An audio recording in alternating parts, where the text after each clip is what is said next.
Your Majesty King Abdullah, Your Excellency General Secretary Guterres, President Templeton Dill, esteemed guests and dear friends. As we have just been reminded, the accomplishments in the domain of religion which His Majesty has spearheaded are many and they're weighty. I will extol the virtues only of one, the one I know the best. 9/11 threw the relations between Christians and Muslims into a tailspin. 4 years later, they were at a historic low. The Iraq War was spreading death and desolation and stoking suppressed anger of many Muslims. With the publication of Danish cartoons in 2002, that anger burst into open. Kofi Annan, then Secretary General of the UN, had to intervene. A year later, in a lecture, the leader of 1.3 billion Christians, Pope Benedict XVI, seemed to put the cartoons into words, as one Muslim critic put it. He quoted an ancient Byzantine emperor who said, "Show me just what Muhammad brought that was new, and there you will find only evil and things and inhuman, such as his command to spread by the sword the faith he preached." The reaction of the Muslim street to their speech was swift and in many places extremely violent. At the beginning of the third millennium, Muslims and Christians had concocted together a poisonous brew of misunderstanding, recrimination, and outright violence. It took a bold vision and a deep knowledge of religion to chart a road out of the confrontation. It took political courage and diplomatic skill to get some 150 of the most prominent Muslim religious leaders to start walking on that road. With a single short text, today's honoree and his team accomplished this extraordinary feat. I'm referring to a common word between us and you. 2 days before its official release, my friend Tim Collins sent me an embargoed copy. As I read it deep into the night, I remembered a speech I gave at the UN. It was on reconciliation, and in that speech I quoted the line from Paul Celan's poem Death Fugue about inmates of the extermination camps being given a grave in the clouds. The date of that speech was 9/11/2001. By the time I ended that speech, the smoke was billowing from the first of the Twin Towers, and very soon we were ushered out of the building. With the memory of this in mind, I decided on the spot to write a response to the text I was reading. Together with a team at the Yale Center for Faith and Culture, we produced what became known as a Yale response, endorsed by hundreds of the most prominent Christians from around the world. This was one of the first bridges from the Christian side that the common word inspired. Countless others followed. A key concern of the common word was to change the way Muslims and Christians engage one another.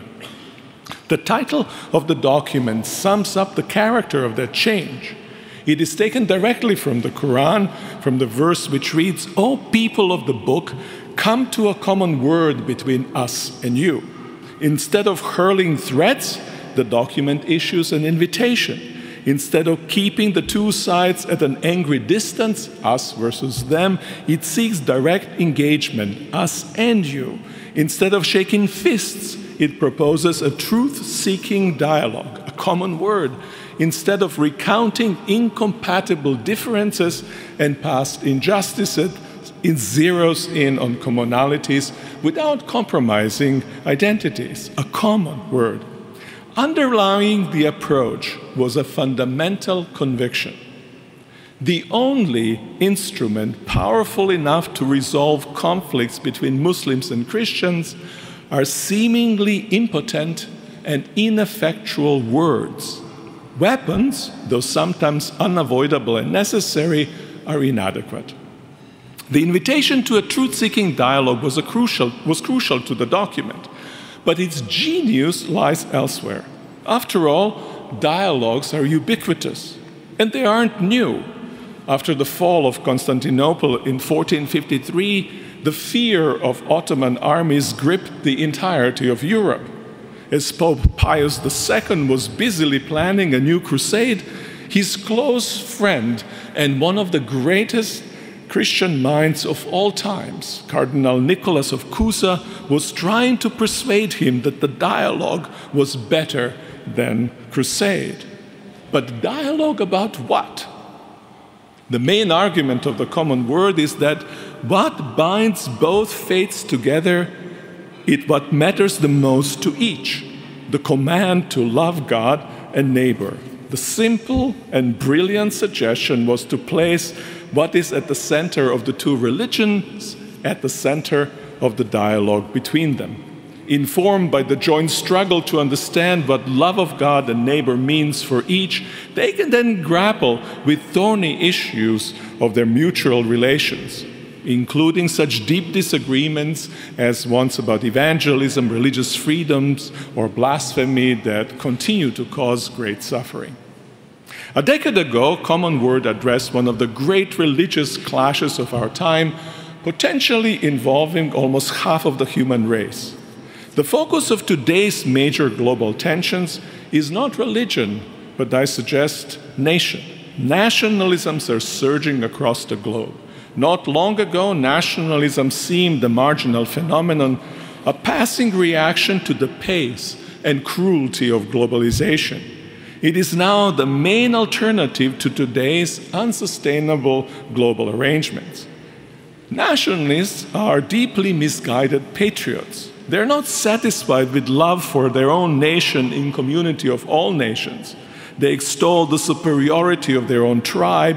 They scorn universal moral commitments while doggedly pursuing self-interest alone, and they insist on being an international exception. Such nationalism is one of the most dangerous forces in the world. With its stress on love of God and neighbor, a Common Word has acquired new relevance in an age of colliding nationalisms. First, to make love of God and love of neighbor one's highest value is to embrace a pan-human, universal creed. By definition, the one God is the God of the whole humanity, and the neighbor creation of that one God can be any human being anywhere.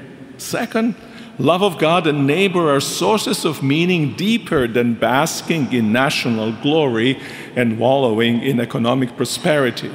By themselves, wealth and glory are empty goals. The more they matter to us, the emptier we become.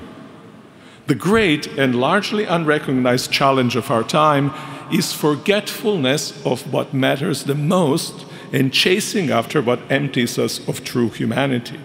For centuries, the question of true life was the heartbeat of great religious and philosophical tradition.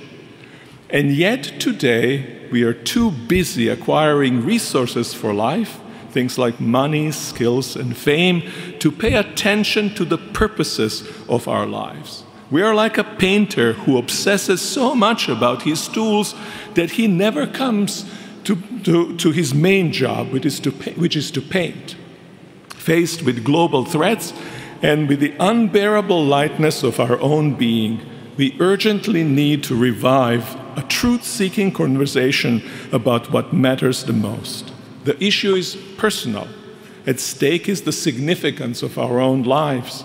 The issue is also political. At stake is the future of humanity. Your Majesty, with the Common Word, you have proclaimed powerfully the truth which none of us should ever forget. Truth-seeking conversations about what matters the most are not an expandable local luxury. They are a global necessity. Without them, we, diverse citizens of the blue planet and creatures of the one God, won't be able to walk with confidence into our own common human future. All of us who care not just for the peaceful relations between religions, but about the shape of our very humanity, are indebted deeply to your work. Thank you very much.